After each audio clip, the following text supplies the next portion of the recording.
नमस्कार. संजय गांधी निराधार योजनेतील सर्व पात्र लाभार्थ्यांसाठी हा व्हिडिओ खूप महत्त्वाचा आहे. सर्वप्रथम सर्वांचं स्वागत आहे आपल्या चॅनलवरती. संजय गांधी निराधार अनुदान योजनेमध्ये जे लाभार्थी आहेत या लाभार्थ्यांसाठी दिवाळीपूर्वी खुशखबर. शासनाकडून या ठिकाणी पहा 6,000 रुपये हप्ता घोषणा या संदर्भात सगळ्यात मोठी अपडेट आजच्या व्हिडिओमध्ये आपण जाणून घेणार आहोत. त्यासाठी हा जो व्हिडिओ आहे तो खूप महत्त्वाचा आहे. जर 6,000 रुपये हप्ता हवा असेल तर नक्की 100% तुम्ही हा व्हिडिओ शेवटपर्यंत पाहणार याची मला खात्री आहे. सोबतच पहा आणखीन एक महत्त्वाची सूचना म्हणजे चॅनलवरती जर तुम्ही पहिल्यांदा आला असाल, पहिल्यांदा आपला व्हिडिओ पाहत असाल तर चॅनलला सबस्क्राईब करून ठेवा. संजय गांधी निराधार योजनेसंदर्भातल्या सर्व अपडेट तुम्हाला चॅनलवर आपल्या पाहण्यास मिळतील. सुरुवात करूया व्हिडिओला आणि पाहूया महत्त्वपूर्ण अपडेट. संजय गांधी निराधार अनुदान योजनेच्या लाभार्थ्यांसाठी नवीन पत्र आलेलं आहे आणि या पत्राच्या माध्यमातून 6,000 रुपये हप्ता लाभार्थ्यांच्या खात्यामध्ये जमा केला जाऊ शकतो. या ठिकाणी पहा लाभार्थ्यांना 6,000 रुपये हप्ता कशा पद्धतीने मिळणार या संदर्भातली आपण माहिती पाहून घेऊया. तर तुम्हाला या ठिकाणी स्क्रीनवरती एक पत्र दिसत आहे आणि हे जे पत्र आहे ते लाभार्थ्यांसाठी अत्यंत महत्त्वाचं पत्र आहे. पहा संजय गांधी निराधार अनुदान योजनेमधील जे लाभार्थी आहेत, विधवा महिला, दिव्यांग व्यक्ती या सर्वांसाठी हे जे पत्र आहे ते खूप महत्त्वाचं आहे. या पत्राच्या माध्यमातून तुम्हाला 6,000 रुपये हप्ता मिळणार आहे. पहा 6,000 रुपये हप्ता तुम्हाला मिळू शकतो या पत्राच्या माध्यमातून. कशा पद्धतीने तर पहा हे पत्र कुणाचं आहे, काय आहे, सर्व माहिती पाहणार आहोत. फक्त व्हिडिओ जो आहे तो कंटिन्यू करा. त्या अगोदर पहा संजय गांधी निराधार अनुदान योजनेचा ऑक्टोबरचा हप्ता दिव्यांग बांधवांना किती रुपये जमा झालेला आहे तर फक्त या ठिकाणी पहा 2,500. आता फक्त तुम्ही म्हणाल अगोदर तर फक्त 1,500 जमा होत होते, आता 2,500 झाले तरी तुम्ही फक्त 1,500 म्हणजे फक्तच म्हणत आहात 2,500 रुपये जमा झाले 1,500च्या ऐवजी तरी पण. तर होय मी फक्तच म्हणणार आहे कारण 2,500 ही जी रक्कम आहे ती 6,000 रुपये या तुलनेत कमी आहे, खूप कमी आहे. जर तुम्हाला 6,000 रुपये हप्ता मिळाला तर तुम्हाला आनंद होणार नाही का? 6,000 रुपये हप्ता जर तुम्हाला मिळाला तर नक्कीच तुमच्या अडचणी दूर होण्यासाठी तुम्हाला मदत मिळणार आहे, हातभार लागणार आहे. आर्थिक तुम्हाला 100% मदत शासनाच्या माध्यमातून मिळणार आहे. 2,500 रुपयाच्या ऐवजी येणारा हप्ता जर तुमच्या खात्यामध्ये 6,000 रुपये जमा झाला तर सर्वांनाच आनंद होणार आहे. या अगोदर संजय गांधी निराधार अनुदान योजनेच्या लाभार्थ्यांचं जेव्हा जेव्हा अनुदान वाढलेलं आहे तेव्हा सरसकट अनुदान वाढलेलं आहे. इथवर तर माहिती सर्वांनाच आहे.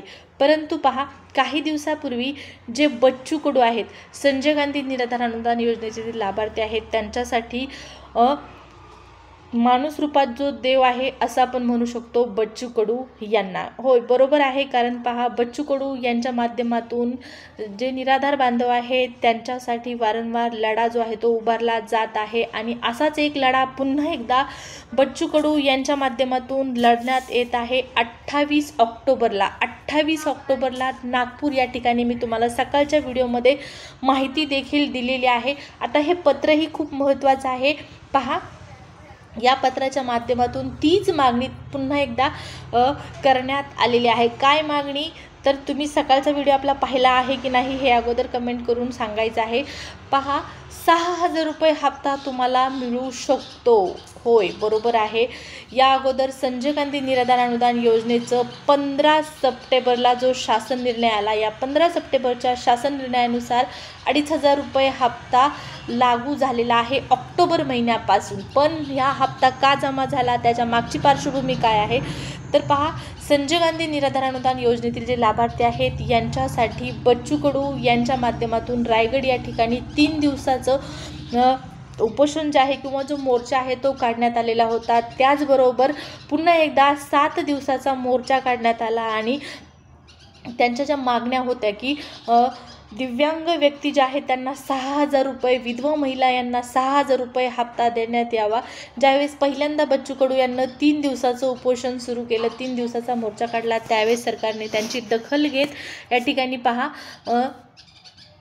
त्यांच्या मागण्या पूर्ण करण्यासाठी त्यांच्या मागण्यांकडं त्या ठिकाणी सकारात्मक भूमिकेने पाहण्यासाठी प्रयत्न केला होता आणि त्यांच्या मागण्यांची दखल घेतलेली होती। परंतु काही दिवसानंतर पुन्हा त्या मागण्या मागे पडल्या। त्यानंतर पुन्हा एकदा बच्चू कडू यांच्या माध्यमातून 7 दिवसाचं उपोषण सुरू करण्यात आलं, 7 दिवसाचा मोर्चा काढण्यात आला आणि त्यानंतर मग दिव्यांग बांधवांना या महिन्यात जे 2,500 रुपये मिळालेले आहेत ते पैसे मिळालेले आहेत, अनुदान वाढ होऊन आता एकदा पुन्हा सरसकट 6,000 विधवा महिला, त्याचबरोबर दिव्यांग व्यक्ती आणि या योजनेतील जे इतर लाभार्थी आहेत या सर्व लाभार्थ्यांना 6,000 रुपये प्रति हप्ता मिळालाच पाहिजे, ही सर्वांचीच मागणी आहे। दिव्यांगांना वाढत असेल तर चांगलीच गोष्ट आहे, विधवा महिलांना जर वाढत असेल तर चांगलीच गोष्ट आहे। त्याबरोबर जे या योजनेतील इतर लाभार्थी आहेत त्यांना देखील या अगोदर सर्वांना सरसकट पैसे वाढले होते, मग आता जर अनुदान वाढणार असेल तर ते सर्वांचंच अनुदान वाढलं पाहिजे आणि यासाठी देखील प्रयत्न करणं गरजेचं आहे। बच्चू कडूंच्या माध्यमातून महत्त्वाची मागणी सरकारपुढे ठेवली जात आहे आणि या संदर्भात तुम्हाला मी जे पत्र दाखवलं होतं ते पत्र खूप महत्त्वपूर्ण भूमिका बजावतं। आता तुम्ही म्हणाल त्या पत्रामध्ये नेमकं काय आहे, तर ते आपण पाहूया। तर या पत्रामध्ये जे 14 नंबरची मागणी आहे, बच्चू कडू यांच्या माध्यमातून करण्यात आलेली 14 नंबरची जी मागणी आहे त्यामध्ये दिव्यांग व विधवा महिला यांना त्यांच्या माध्यमातून किमान हा शब्द वापरण्यात आलेला आहे।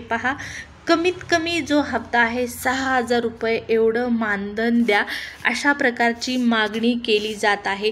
आता ही मागणी कुठं केली जात आहे तर नागपूर या ठिकाणी 28 ऑक्टोबरला महाएल्गार मोर्चाचं आयोजन केलं गेलं आहे आणि त्या ठिकाणी बच्चू कडू यांच्या माध्यमातून सरकारपुढे विविध मागण्या ज्या आहेत त्या केल्या जात आहेत आणि त्यामधील ही एक मागणी आहे, दिव्यांग आणि विधवा महिलांना 6,000 रुपये महिना मिळाला पाहिजे। शेतकऱ्यांसाठी त्याचबरोबर मेंढपाळांसाठी अशा वेगवेगळ्या मागण्या, शेतकऱ्यांची संपूर्णपणे कर्जमाफी, अशा वेगवेगळ्या मागण्या त्यांच्या माध्यमातून केल्या जात आहेत। त्याचबरोबर रोजगार हमी योजनेअंतर्गत मजुरांचे दर किमान 700 रुपये करा, वर्षाला किमान 200 दिवस काम द्या, अशा प्रकारच्या विविध मागण्या ज्या आहेत त्यांच्याकडून केल्या गेलेल्या आहेत आणि या सर्व मागण्या घेऊन 28 तारखेला नागपूर या ठिकाणी बच्चू कडू यांच्या माध्यमातून आंदोलन किंवा मोर्चा जो आहे तो केला जात आहे। आता तुम्हाला काय करायचं आहे, तुमची या ठिकाणी काय महत्त्वाची भूमिका असणार आहे, जर तुम्हाला 6,000 रुपये हप्ता हवा असेल तर तुम्हाला देखील 2 पावलं पुढे येण्याची गरज आहे आणि तुमच्या मागण्या सरकार पुढे ठेवण्याची गरज आहे। मी वारंवार सांगते, जर आपल्याला एखादी गोष्ट पाहिजे असेल तर ती आपण म्हटल्याशिवाय किंवा मागितल्याशिवाय आपल्याला मिळत नाही। त्याच पद्धतीने दिव्यांग बांधवांना संजय गांधी निराधार अनुदान योजनेतील जे इतर लाभार्थी आहेत या सर्व लाभार्थ्यांना 6,000 रुपये हप्ता हवा असेल तर तो मागितला पाहिजे आणि मागितल्याशिवाय ते पैसे मिळणार नाहीत, हाही मुद्दा लक्षात घेण्याची गरज आहे। बच्चू कडू यांच्या माध्यमातून ज्या मागण्या केल्या जात आहेत त्या तुम्हासाठी सर्वांसाठी मागण्या आहेत आणि त्यांना आता तुमच्या मदतीची गरज आहे। तुम्हाला देखील त्यांच्यासाठी सहकार्य करण्याची गरज आहे, कारण ते लढत आहेत कुणासाठी, तुम्हासाठी ते लढत आहेत आणि त्यांच्या लढ्याला यशस्वीपणे पुढे नेण्यासाठी आपण देखील सकारात्मक असणं गरजेचं आहे। तर या ठिकाणी खूप महत्त्वाची माहिती आहे, या योजनेतील लाभार्थ्यांना 6,000 रुपये हप्ता आता मिळेल अशी पुन्हा एकदा आशा निर्माण झालेली आहे। 6,000 रुपये हप्ता त्या ठिकाणी मागणी केली जात आहे। आता ही मागणी किती दिवसामध्ये मंजूर होते हाही एक महत्त्वाचा प्रश्न असणार आहे। या संदर्भातल्या पुढच्या ज्या काही अपडेट असतील त्या वेळच्या वेळी पाहण्यासाठी जसं मी व्हिडिओच्या सुरुवातीला सांगितलेलं आहे, चॅनलला सबस्क्राईब करून ठेवलं नसेल तर करून ठेवा। महत्त्वाची माहिती आपण पाहूया पुढेही या योजनेसंदर्भात।